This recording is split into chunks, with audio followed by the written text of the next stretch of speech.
Hello, hello. Here are the Lume Plotters. Welcome. Back again. Yes. For another welcome episode. Everyone.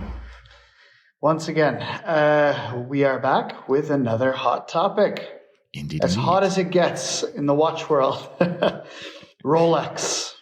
Yeah, what happened? What happened in the United States? Finally, the Rolex certified pre-owned, certified pre-owned CPO. offering CPO has been launched with, I think it with Bucherer and at the moment. And it's already been launched in Switzerland with Bucherer. Yeah. Yes. And there was one big event that recently happened, which in the US, we used to have a dealer known as Tourneau. Mm-hmm. And apparently Bucherer purchased Tourneau. Tourneau was always in the process of going out of business. As far as I can remember, back in the early 2010s, it seemed like it was always failing. So apparently Bucherer put a large amount of money into it. So now they are, of course, going to be the first ones to receive this CPO. So it's an interesting thing, and it got us thinking, what does this mean for the watch community? What is CPO? And of course, what does this mean for servicing? How is this going to affect used watch sales and servicing? Yeah, I think let's go into a bit of an explanation. So Bucherer bought Tourneau in 2018, so it's already 5 years ago. But they are big now, much bigger than they used to be, right? So which means they're a prime example of how to use CPO. Let's explain quickly what is the Rolex CPO program. So this is, I think, a program that Rolex offers to their authorized dealers to now sell Rolex watches that are then authentic, where the authenticity is guaranteed. Rolex does an inspection of these watches and gives a certificate and an additional 2 years warranty to that watch. So basically they're saying, okay, the watch has been checked by Rolex, gets a new hang tag, gets a new warranty card, and is then a Rolex certified watch, which gives, of course, as a customer, all the benefits of being 100% sure the watch is original. Every part is checked. It might be serviced, might not be serviced. I read that and not necessarily do a service for the watches. If they don't need a service, they just certify that it's fine. The Rolex certified pre-owned program has a few little differences. For example, the new hang tag is in a cream color rather than before a full green one, right? So I have a different hang tag on it. I think even the warranty card is in a cream color rather than a green one that you get when you buy a new one. You get a little pouch and all of this little stuff that Rolex then gives you. So basically, the authorized dealers send their watches that they buy from outside, from some customers, and send them to Rolex, and then get this watch back with all of these things attached to it. They are also one thing that the Rolex Certified Pre-Owned program does is you cannot send a watch in that is younger than 3 years. So the watch has to be minimum 3 years old, which obviously makes certain flipping a bit harder, right? At least via these authorized dealers. And authorized dealers cannot just have somebody just buy and sell the watch directly, so they can sell it for a much higher price, right? Correct. Because then basically the authorized dealer would have no interest in selling new watches if they can sell them for a higher price used. Exactly. So they would all buy everything, they would sit on it for a year, and then sell it immediately back. And that's how it also makes sense that it's another 2-year international guarantee, because because Rolex gives 5 years on all their watches, right, from the purchase price. And if you have the watch and let's say you really sell it after 3 years back to your authorized dealer because you're trading it in for something new, they just offer another 2 years of warranty. you don't have an extension on the service interval. We're talking about service a bit later in the episode, but a 3-year-old watch that is inspected by Rolex and decided, well, it's completely fine, doesn't need service, will not be serviced. So that means you still have to adhere to, the normal intervals if you want to follow them, Correct. right? But anyhow, what do we think about it? I mean, when you look at these retailers and what kind of prices they offer for this certified pre-owned program, let's talk about the sell prices first. They are way above the market price.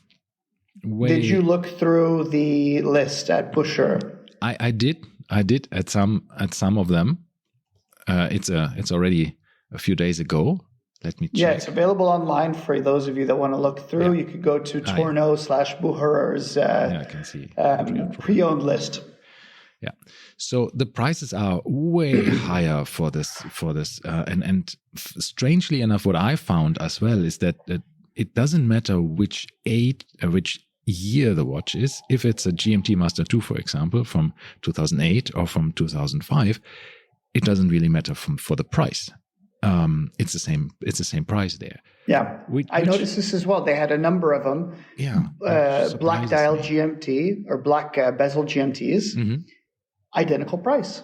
Yeah, and I'm looking at it like you can't tell me the 3 watches have no significant differences in terms of year, quality, anything, and they're just slapping on a price tag for everything. Yeah. So, and again, do you know when was the last service? I don't know if they're actually saying that, and they don't do that in the description, at least.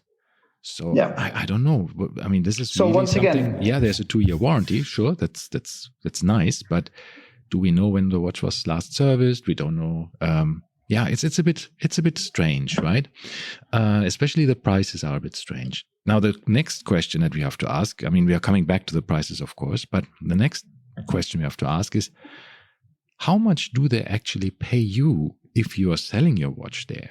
Do they also pay a lot more than the normal price you would get outside in the secondary market, or not? That is, I think, a very big question, and I haven't tried that.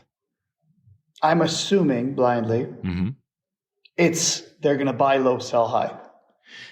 So I am we have to remember the same thing. I mean, we also have to remember that a Rolex authorized dealer is used to have, let's say, a healthy profit margin with watches.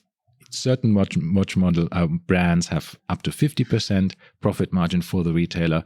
Some, like Rolex, probably less, especially for the more expensive ones. You probably have around 30-35% in this realm, right? Maybe for some super high-priced watches a bit less, but that's your profit margin as a retailer.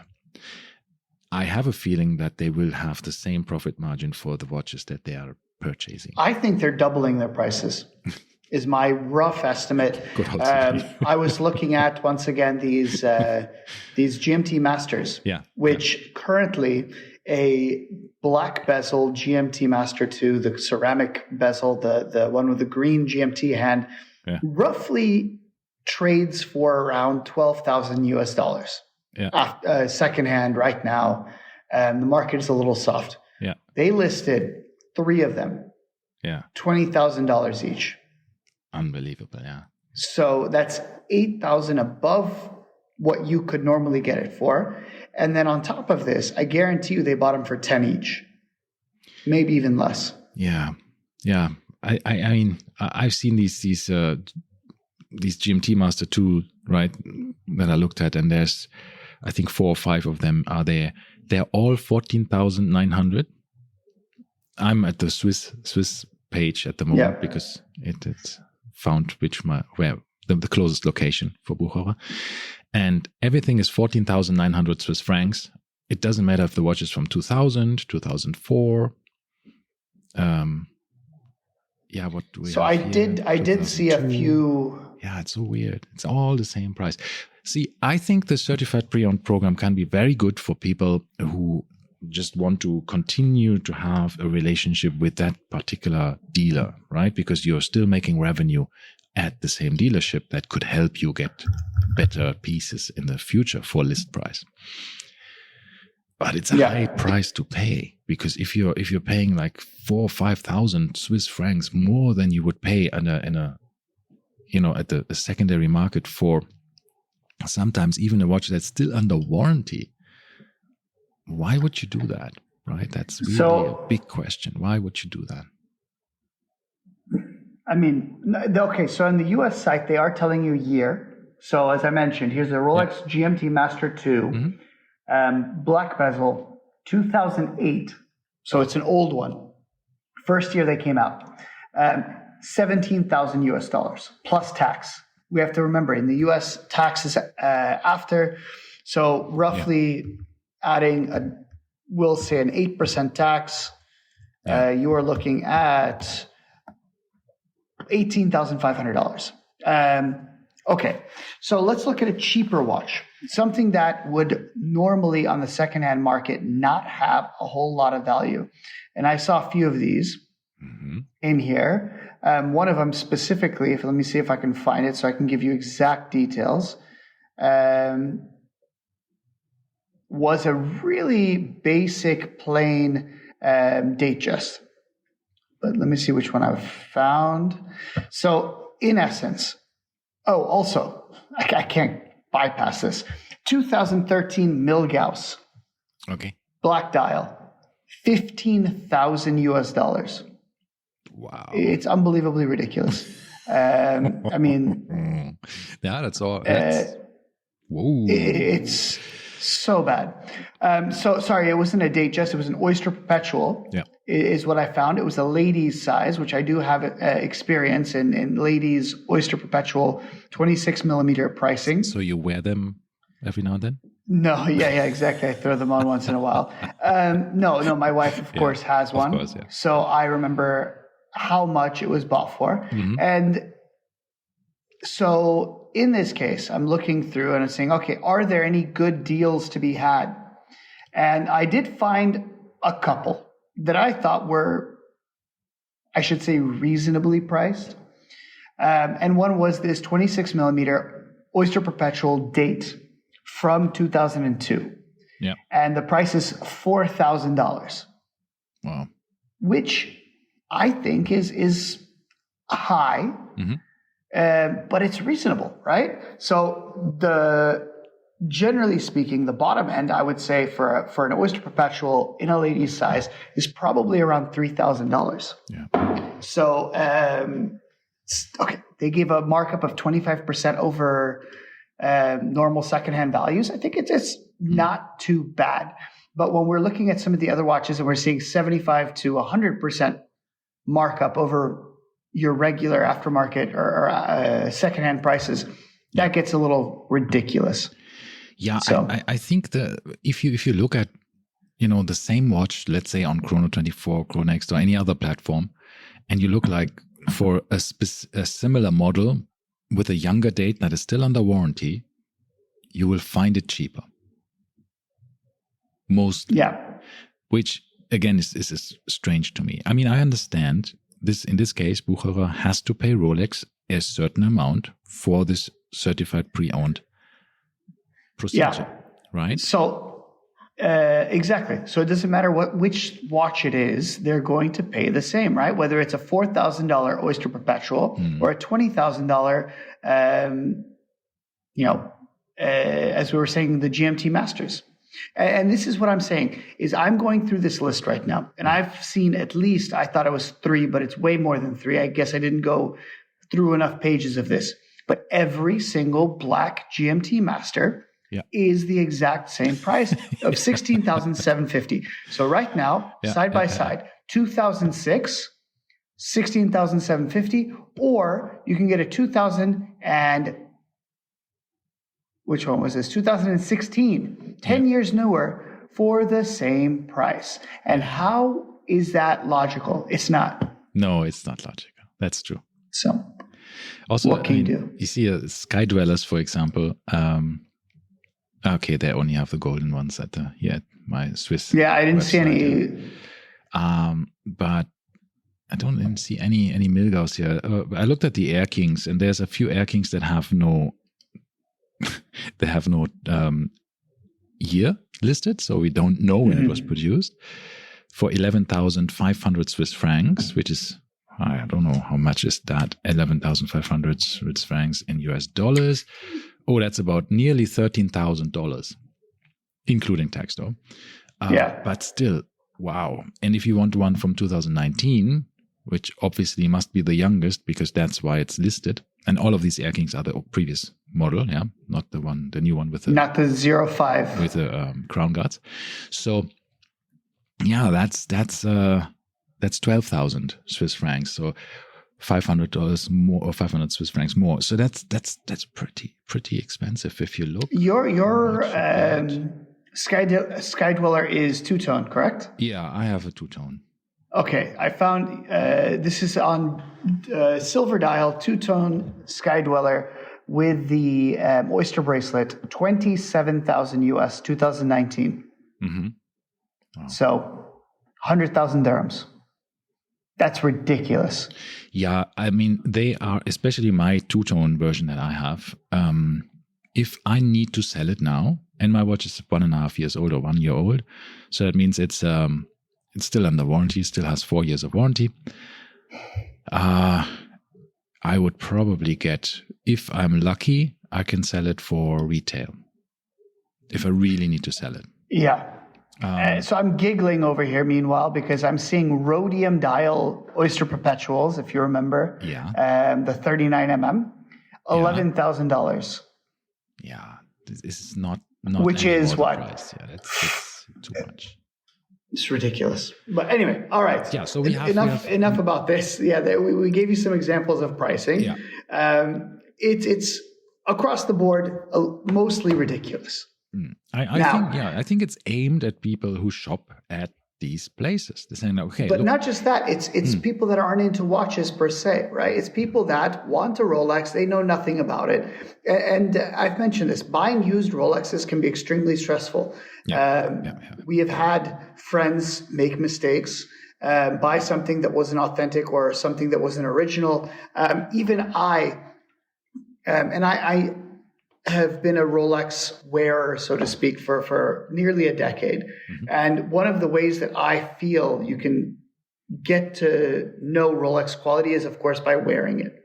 If you have worn a Submariner every single day for 5 years, you know exactly how that clasp feels when you close it, the sound it makes, how the bracelet feels, how it bends. Yeah. And these are things you cannot fake.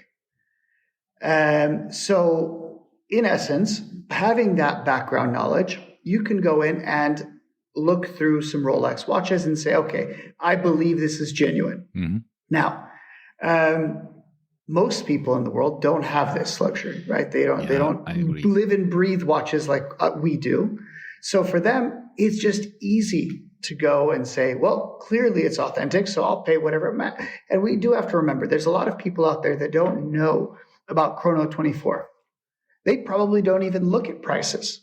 They say, I want this black dial Rolex, and they go and buy it. Of course. I think there's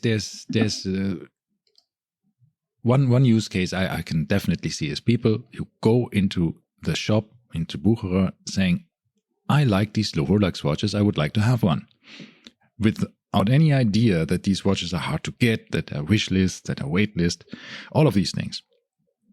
Once they are explained, hey, yeah, you can have one, but it might take 2-3 years because I put you on the wait list or on a wish list. Yeah. Or I cannot even put you on a wish list if you don't have any spend with us. But if you want to, you can come here and buy this right now. You can walk out of my store with one, but you pay a bit more. And it's a pre-order one. But once you buy this watch, I can put you on the list for a new one for list price, and I'll buy back your pre-owned one. Yeah, and the dealer can do this, which is, of course, then giving you a bit of, I don't know if they're giving any price guarantees. I remember here in Dubai, we have one pre-owned dealer that gives you the price minus 25% within 2 years if the watch is still in good condition. Yeah. Back. So you get 75% of your value back if you trade it back. Which dealer is this? Watches Market. Okay, I'm not familiar. I didn't know this exists. It's a very good thing if you are flipping through your watches and say, okay, it's the price of wearing it. And of course, if the price went up in the meantime, then you might get a bit more. If the price went down, at least you will get 75% because he sticks to his word, right? So that's really nice. And that's really, I think this is a way of how, let's say, Bucherer and others can bind the customer to them, saying, okay, you bought it from me, I'll buy it back once you are, get your next one, or you trade it in because you now get the one that is you're on the list for. So I think that can really be a good customer relationship. But if you are a bit inclined, and if you have a bit of experience with watches, and you know that there is a big secondary market with trusted dealers like David SW, Bob's Watches, and Luxury Souk, and all of these big ones, right, that have their own YouTube channels, that are these guys, when you buy watches from them, they are real, they are checked. These guys are like a very experienced watchmakers and people who handle watches for many decades. They can spot fakes, so they will never sell you one. Yeah. But this is what I wanted to mention here is, imagine this scenario. I walk into Rolex.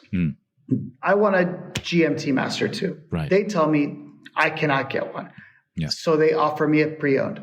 I buy the pre-owned at a bit of a markup as usual. I walk home. I wear it for 3 years. In 3 years, as you said, the guy calls me and says, oh, your GMT has arrived. Yeah. I go in. I can guarantee you're going to get exactly what the new watch would cost. That's how much they're going to give you for your pre-owned. So essentially, you're trading your used watch for a brand new one, which is a win for you. Yeah. And it's a win for the AD because then they can flip it back around and sell it again. Yeah, absolutely. So it is quite a fantastic. bit of... They can make with one watch. They can make multiple times revenue and profit with the same watch. That's great. Definitely. It makes sense. We should look at these websites from Bucherer and should see how fast this inventory actually changes and if they're really selling them. That would be interesting to see. If we have a handful of watches, we just look at them and see if they actually move. Right. The thing is, you don't know if it's that specific watch because there's 100 of them, and is it that GMT? Is it a different one? Of course, they add a new one. We never know. Because I don't think there's really any identifying information on there. They're not giving you serial numbers. Yeah, but I think it's as I said, it's a great service for people who are not really into it. Yes, they will be overpaying, but they probably have a good way of trading it back in.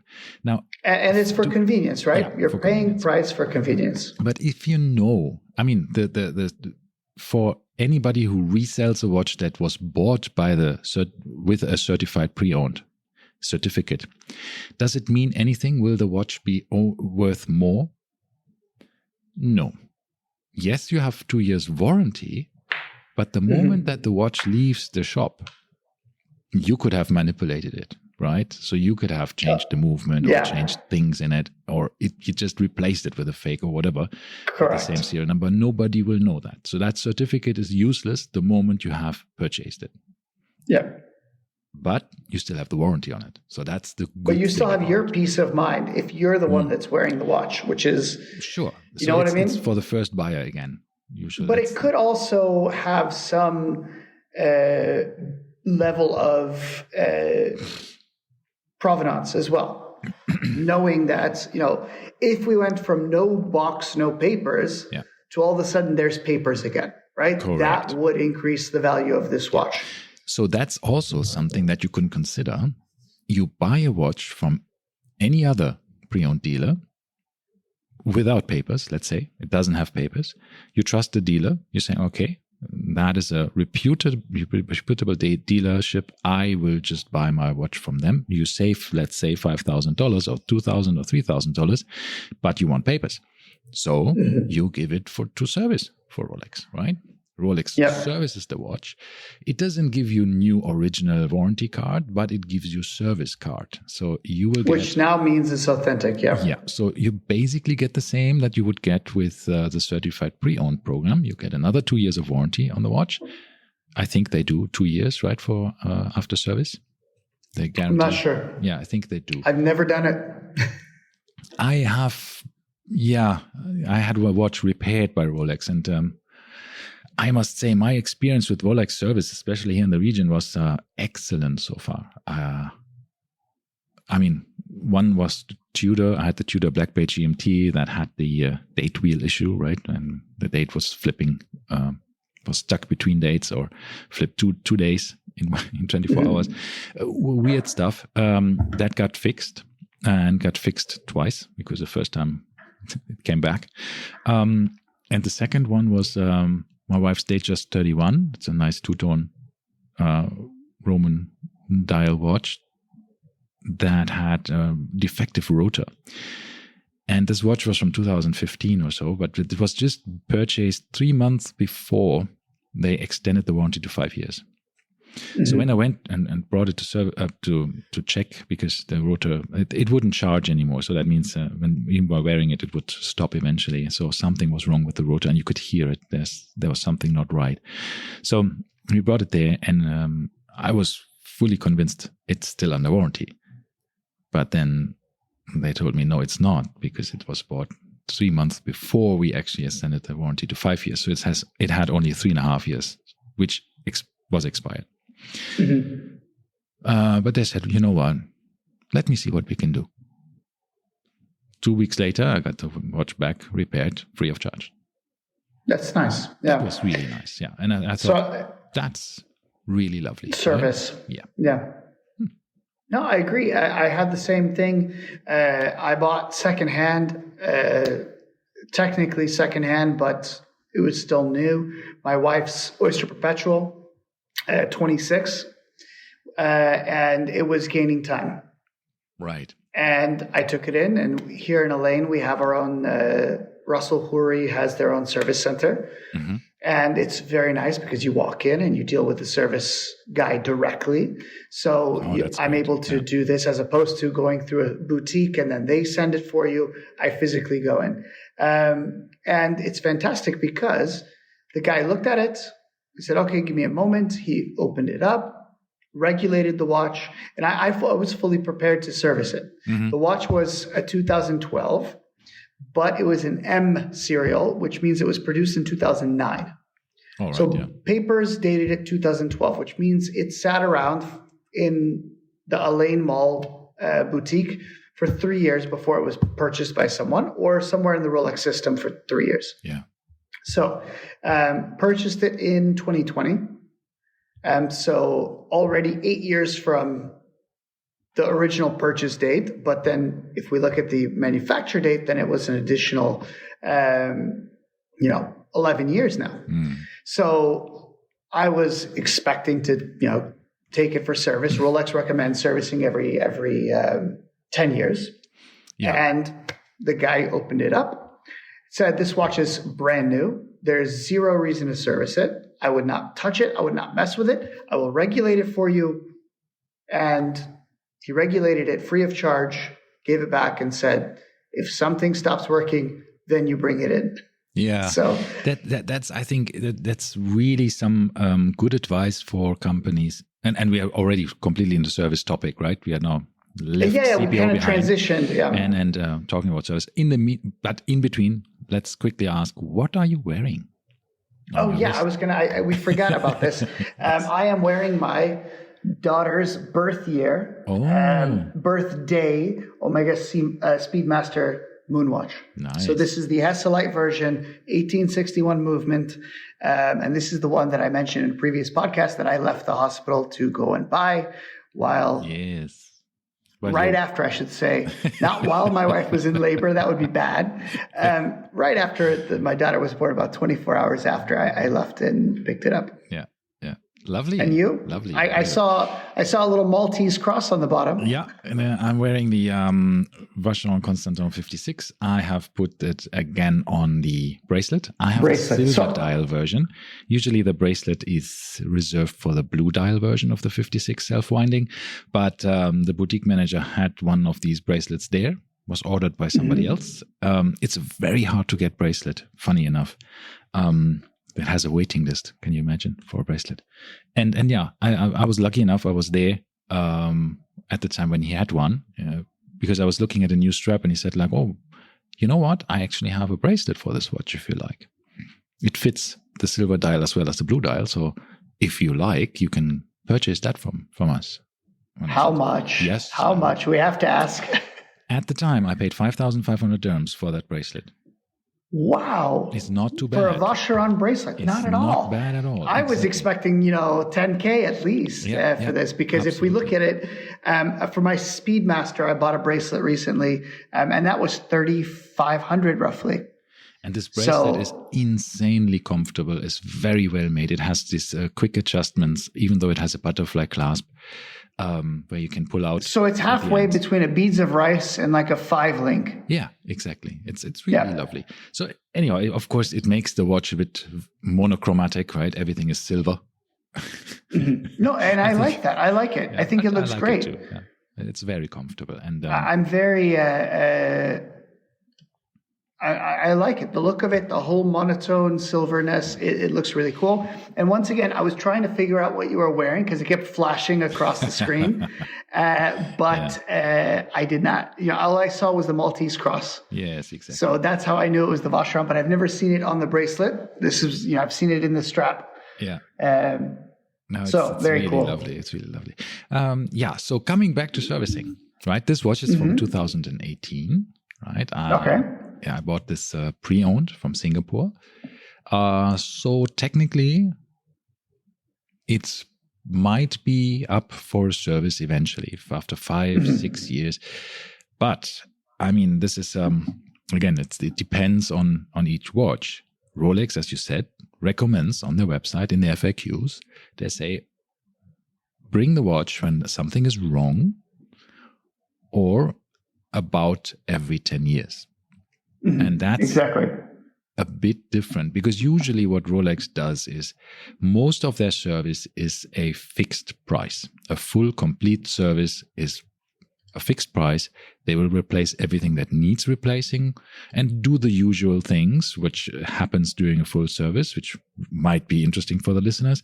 The entire watch is being disassembled.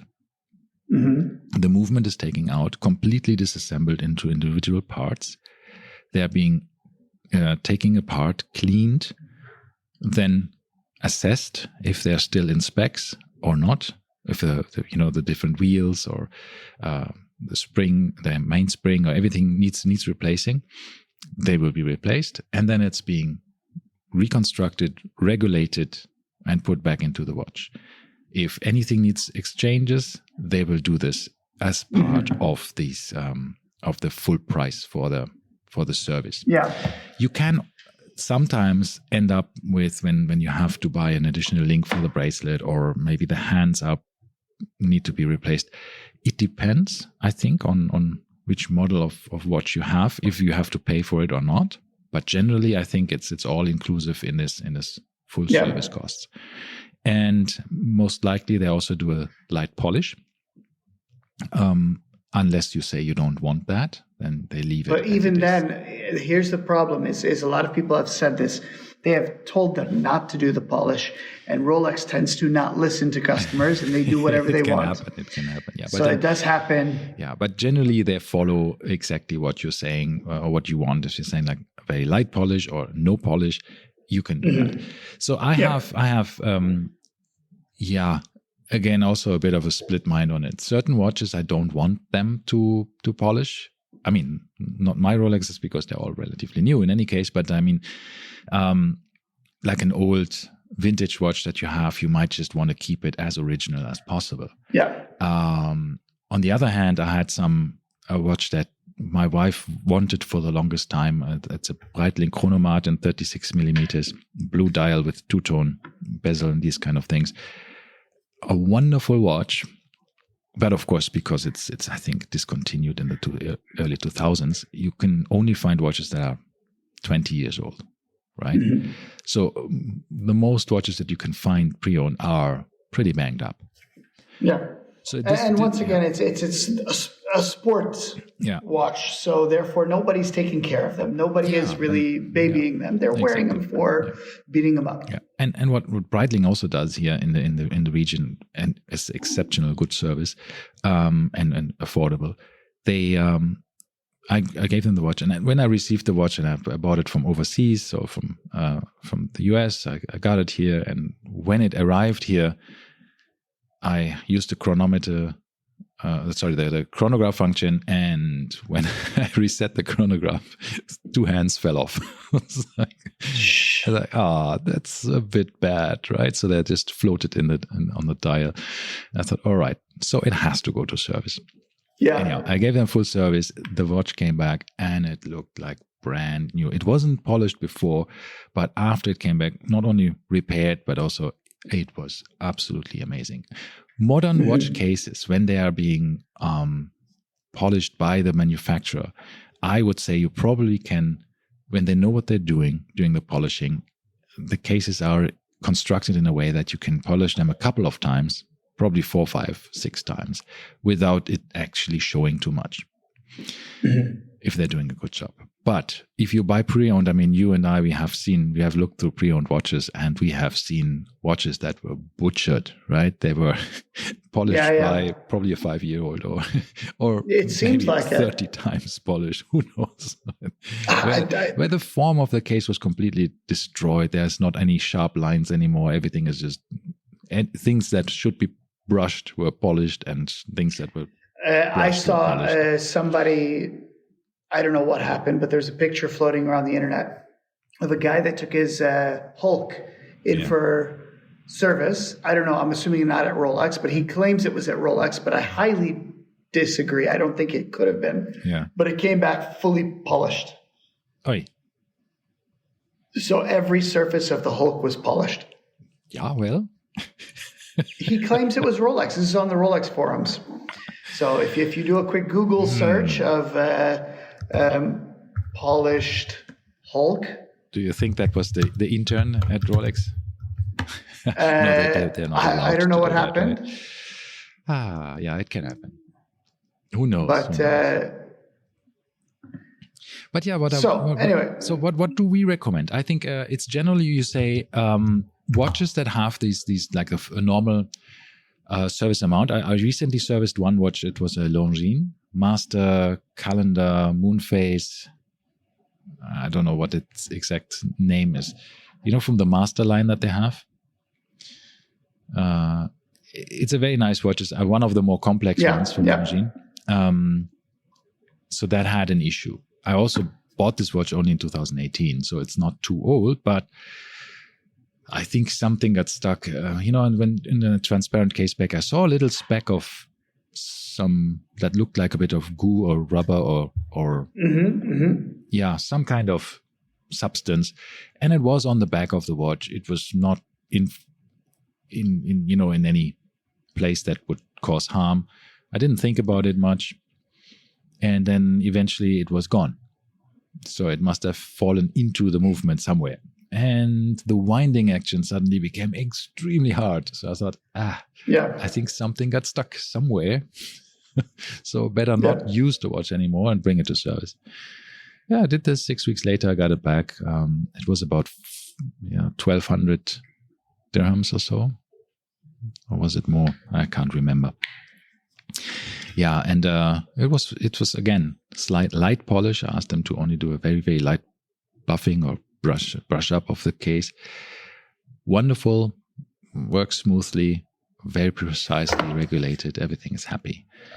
So is it safe to say that your philosophy on servicing is wait until something happens? Yes, definitely. That would be what I say in general. There is obviously a different system let me just check what I paid here. I can just look this up. $1,250 I paid. That is in dollars, just to give you an idea, $340 for full service. Yeah. And I can tell you what they did: complete maintenance service, dismantling of movement, cleaning, lubrication and assembling, replacement of movement parts, replacement of all gaskets, refurbishment of case, refurbishment of bracelet, adjustment of time rate, restoration of water resistance, crown was replaced, case back gaskets, glass gaskets, bezel ring, and then the final quality check and the technical and aesthetical final check. That's a lot of things they did for the price. It is. Not bad at all. We can't compare. But if we look at the price compared to the value of the watch. Absolutely, yeah. It's 20% of the value of the watch, roughly. Of the value of the watch, it's about, 15% right now, but not what the list price of the watch is. Yeah. So this is what I'm just thinking is obviously sometimes servicing. Higher.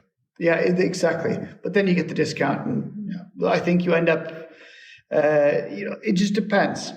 But what it comes down to ultimately is I think we're in accordance. I say the same thing. A watch shouldn't be serviced until something happens. It could be gaining time. It can be not holding power reserve. Anything, right? Really. But what it comes down to is I have had a lot of people saying they had a Rolex that was working perfectly fine for 20 years. Yeah. And they preemptively took it in to get a service. Yeah. And ever since, it has never been the same again. So this is the thing is sometimes servicing might not be the right idea. So what do you mean with it hasn't been the same ever since? They were saying that it was not keeping time like it used to. So running fast, running slow, regulating issues. I mean, these are simple things. Yeah, but I mean, the thing is, then you can actually bring it back because that's what your warranty is for, right? Of course, yeah. Of the work that they have done during the service.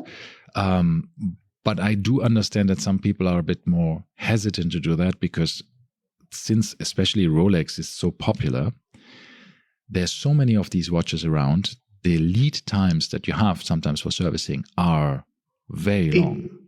Exactly, yeah. And you are without your watch for maybe months. Months, plural. Yeah, yes, plural. Yes, exactly. So it could, depending on if the watch can be serviced locally, usually Rolex has service centers around the world, so they don't have to send everything to Switzerland. But depending where you are, and what the lead times are there and how busy these service centers are, it can take a long time. Yeah. I've heard some stories in some countries where you're quoted 6 to 8 months for a full service. And that's a long time to be without your watch. It's ridiculous. Yeah. I mean, imagine this in the car world. You should know. You should know. So you want to tell the listeners what happened with your beautiful Touareg? Well, the Touareg is a different story. I'll tell you a worse story. The worst story is when... there's a worse story. Yeah. Well, just a quick cliff notes. The Touareg was in the shop for a month, right? Yes, because we were waiting for the parts to come. And I was advised not to drive it during the time. Okay, what's the worst story? Worst story was when you have a Porsche and it's under warranty, right? Under extended warranty, and you bring this in and you can't use the roof, right? On a convertible. That sucks because the windows don't, they have to go slightly down in order to open the roof and to open and close the roof. And that didn't work. The roof, the windows would not go down in order to close the roof. So when you close the roof, you can't close the door unless you manually. It was completely weird. Something was really not right on this watch, right? And on this car. And you bring it to the service center. They do something. You pick it back up. 3 days later. 3 days later, it happens again. You bring it back, and so on. So I brought this car there on and off over 2 months until I had enough and said, like, you keep that car until it's fixed. And it took them 3 weeks. and I complained to the general manager, to the group general manager and CEO. And eventually, when I reached that level, he intervened and said, okay, give that guy at least a replacement car. Mm-hmm. Because you are such a long time without a car, right? And you have to make arrangements or rent a car during this time because you need one. And of course, 3 weeks, nothing happened. Nobody could find what was wrong. The moment I got a replacement car, which was a lovely 911 Carrera S, so I didn't complain anymore. I was like, now you can keep the car as long as you like. Exactly. I have a lovely replacement car. But of course, then it was fixed after 3 days. So I only had the 911 for a weekend. But yeah, well, I mean, that overall, I think the car was pretty much 6 weeks at the dealership and not with me. That sucked. Yeah. No, I had a very similar situation. I bought this was back in I think it was during my university years. I had an old B5 Passat. For those of you that know, the B5 is the square body shape made from like 1997 onwards. And it had a lot of problems. Finally, I said, okay, I'm going to get rid of it and I'm going to buy something else. And everybody always told me Japanese cars are so reliable. So I said, okay, what can I get for around the $20,000 mark? That's kind of cool, right? That would be a cool, fast car. And of course, what comes up? Generally, you could either go two ways, GTI, which is sticking with the Germans, but if you go for a Mazda, you could get an MX-5, brand new, and they had a very ridiculously good deal on one. It was not certified pre-owned; it was still technically new. It was driven by they're called demo vehicles. Mm. So, original sticker price I think was $35,000 US, and I got it for around 20. Which is a hefty discount. And this was the full top spec, the one with the Bilstein shocks and ABAC springs. It was the quote unquote, not fast version because they were all the same fast. It was the handling package and everything. So camel leather interior. It was beautiful. Mm. And especially as I think a 21-year-old kid, this was awesome, right? You had a convertible finally. I mean, the MX-5 or Miata for American listeners, it's called Miata there. Yeah. It's a fantastic car. It is. And of course, a lot of people look down on it, but it is actually a fantastic car for autocross, awesome roadster. Generally, the driving experience in it is fantastic. It's seating unbelievable. Position, the gear shift. I mean, if you have a manual gear shift.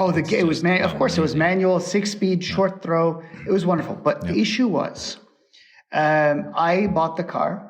I actually never got to own the car, is what it came down to. I got the car. I drove it for maybe a week. Mm-hmm. First thing happened was it rained. The roof immediately started leaking, and the soft top as it is, one of the seals was not correct, which is weird, but doesn't matter. But then, all of a sudden, airbag lights started going off.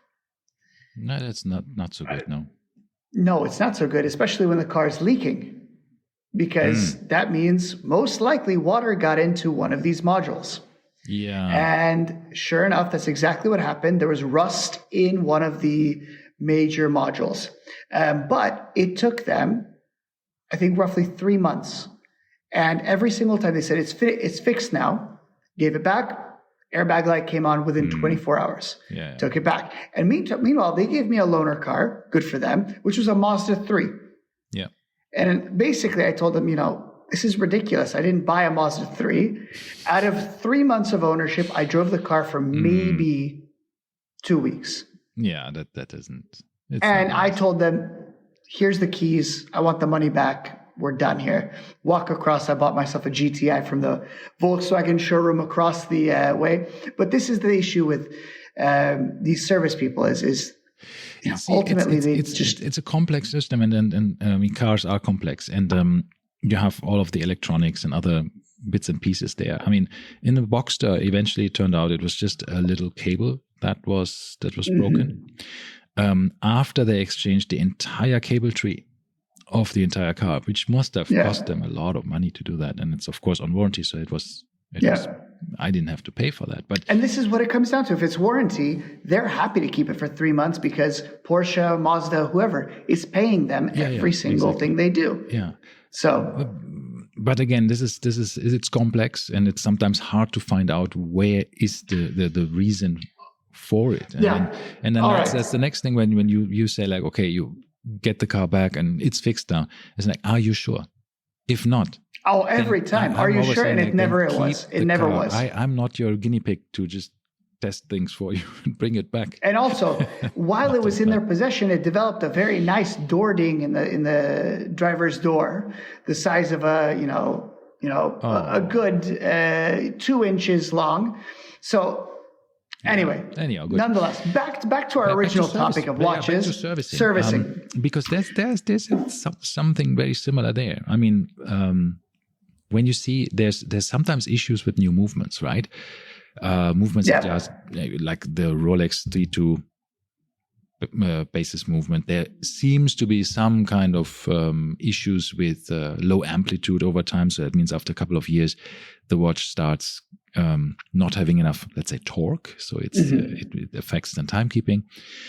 Tudor had an issue with the GMT movement in the beginning where they had the date change issues. It has been fixed, but it was also very tough for them from what I heard.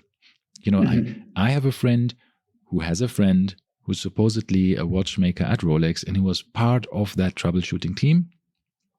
And he heard in a bar talk basically what the real reason was and how hard it was to find, because it only happened in fully assembled cased-in watches, not when the movement is taken out and you can actually observe and see what's actually happening inside the movement. So it was really hard to troubleshoot. That's why it took them so long and actually to fix it and then replace all of these movements. So these are complex machines.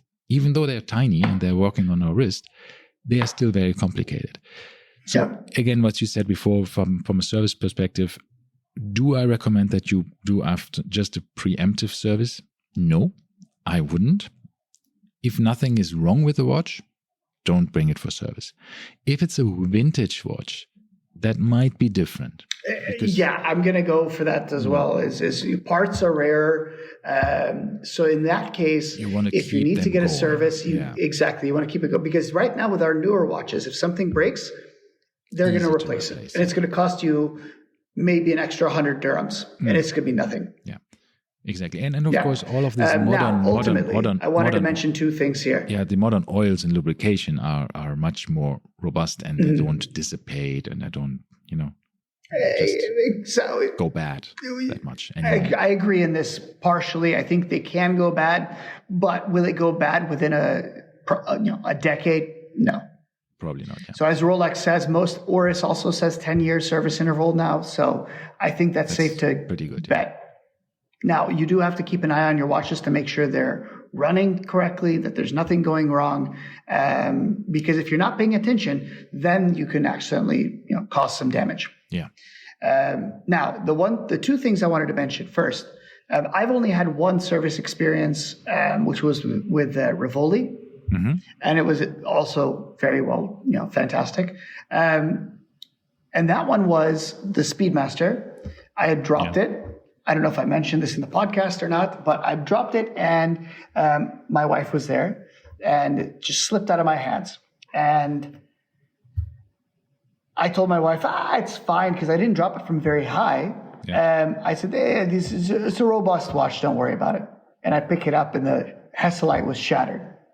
Oh. And, usually, and this goes for all the listeners here, if you have a watch and the crystal breaks, the first thing you should do is stop the watch. Stop the watch. Can you stop an 1861 movement? No, you cannot.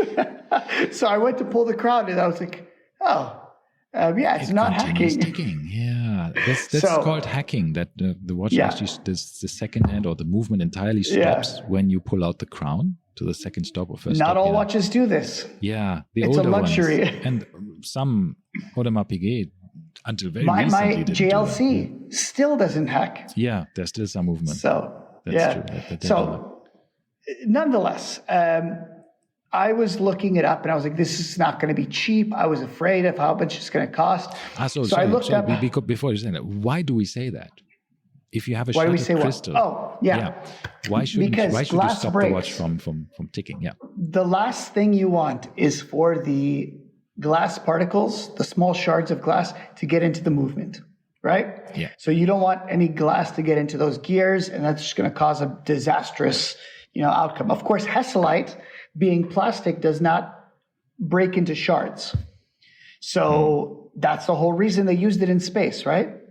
Mm-hmm. That was NASA's requirement, is we cannot have glass in a cockpit, because if it breaks, it goes everywhere, gets into instrumentation, and can be devastating.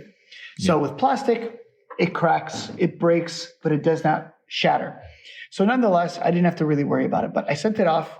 I was looking on eBay for parts myself, because I thought maybe I can replace it myself. At the time, I remember it was 50 US, roughly 200 dirhams for the crystal itself. Rivoli, generous people that they are. When I got the bill, I chuckled a little bit. They charged me for the replacement crystal, which was exactly 200 dirhams, and they didn't charge me any labor. Oh, that's nice of them. It's extremely nice. So in and out, 200 dirhams, 50 US dollars to replace the crystal on a Speedmaster. Yeah. And at that time, I was like, wow, this is awesome.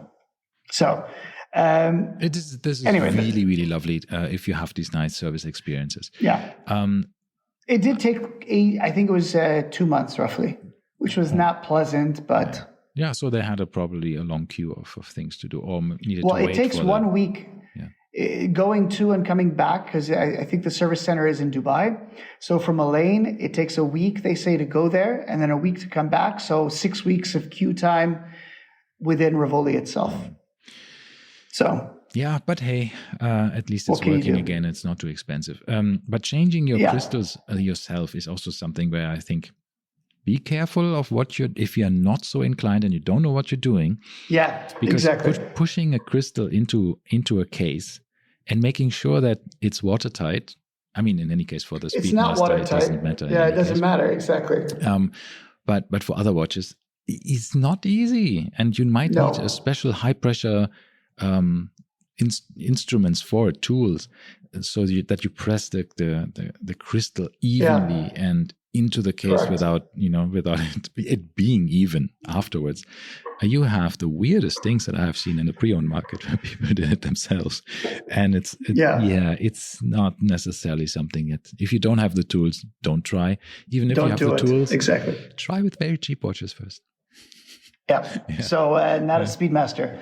No. So ultimately, the last thing that I want to wrap up saying is I did go to my friendly neighborhood Rolex service center the other day. I had the links of a watch adjusted, and I chatted with the guy. And it was an Indian guy, and I asked him, how did you get into watchmaking? First, I actually asked him, so I was under the impression that some watches are sent to Switzerland to be serviced.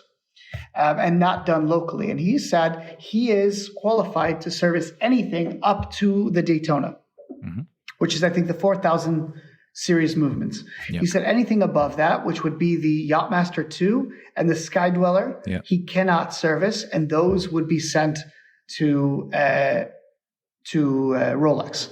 So everything else can be serviced locally here in Elaine. Yeah. And so I asked him, okay, well, how'd you get into watchmaking? Oh, well, my father was a watchmaker. He taught me. Well, how did he get in? Oh, his father was a watchmaker. So these guys are 3 generations watchmaker. This gentleman told me he had been working for Russell Houry service for 10 years. Yeah. His father worked here for an additional 20 before that. Yeah. Which, I mean... Well, that's like, it's like the old times, right? When you just took the profession from your dad. You just took over his shop or whatever he was doing, you would aspire to do as well. He would teach you. That's super cool. I think it's so cool. So, but anyway, it was nice to be able to chat with these guys and kind of see where they're coming from. Yes, exactly. So it's interesting to see this in Elaine. Elaine is a small town, relatively speaking. So to have this kind of third generation watchmaker here, it's Rolex certified as well. That's cool. Yeah, that's very nice. And just generally being able to speak to the people who actually service and work on your watch is nice. It's nice. It is. Yeah. Because I like to pick their brain, right? It's fun to know exactly, and they very often have very good tips, right? So, for example, I got this from a watchmaker because I said, look, I have this one watch where I also had a butterfly clasp, and it was always pushing to the top of my wrist, right? So when it doesn't sit in the middle of your wrist, but it pushes a bit up. And he said, then shorten the links on one side, so that the heavier clasp, pulls the watch a bit towards this side. Yeah, so it's always 6 o'clock should be shorter than 12 o'clock. For me, in my wrist, yes, that definitely works. Yeah. If the 6 o'clock part of the strap is shorter, it sits better on my wrist. It doesn't start wandering up. Yeah. Yeah. But for other people, it can be completely different. Very often, it's you see people that actually just swap the movement, swap the strap around. That already makes a huge difference. And makes it more comfortable. It could. It can look odd for the beginning, but in the end, whatever. Well, I have this big question right now. I have the new Cartier, right?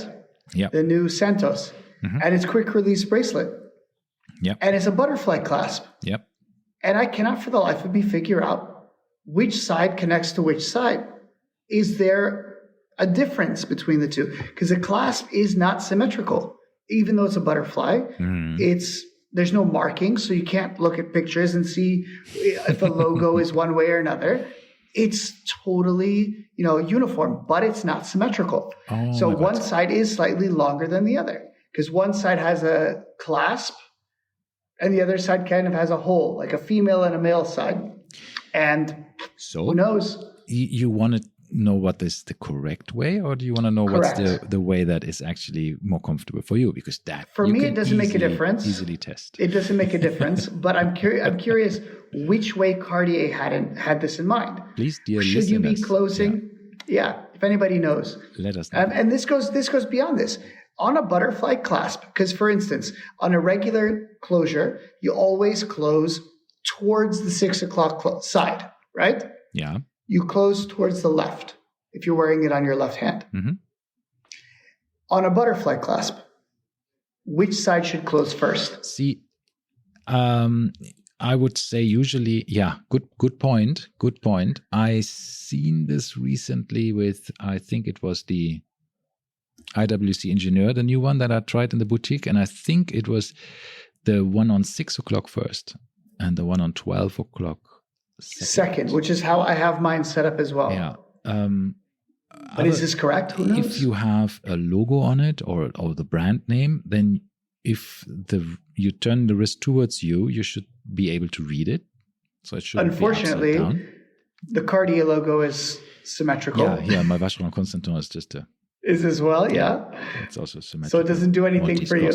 Yeah, exactly. Yeah. But in any case, mine is not. You don't have to fold in one before the other. It's both the same.